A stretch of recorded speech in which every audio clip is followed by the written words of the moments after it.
And a federal court has put on temporary hold President Biden's student debt relief plan that could have helped millions of Americans. If approved, the US government would forgive up to $20,000 American dollars in federal student debt for borrowers. Despite the hold-up, though, the Biden administration is encouraging people eligible for the plan to keep applying. It may take a little longer, but Cody Hunanian is still expecting a third of his student loan to be forgiven. It's a light at the end of the tunnel. He's referring to President Joe Biden's student loan forgiveness program that would cover $10,000 of his student debt. Because while he's been out of college for 9 years, he still owes $30,000.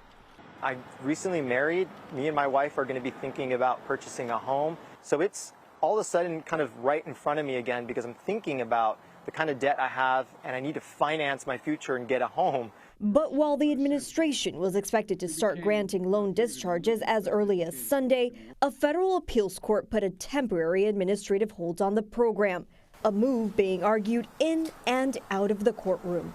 USC economics professor Robert Diekel says that while all his students support the program, he asks them to consider different perspectives. Relative to defense spending and the overall government budget, the annual cost is not huge. But it's going to be a burden on current taxpayers. He also says if the goal is to help low-income families, the government should instead invest in, say, early childhood education.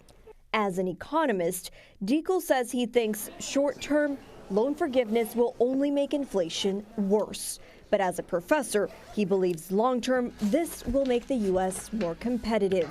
We need people with skills, and the way to get it is in higher education. And it's that education that Hunanian says got him to where he is today.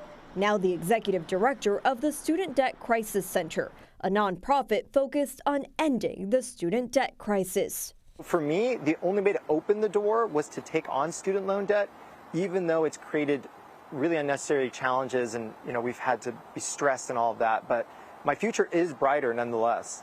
Now he's not only waiting for his loan forgiveness, but also fighting so that others can also get the relief. My dream, my vision for a better America in the future is one where my kids don't even have to consider student loan debt.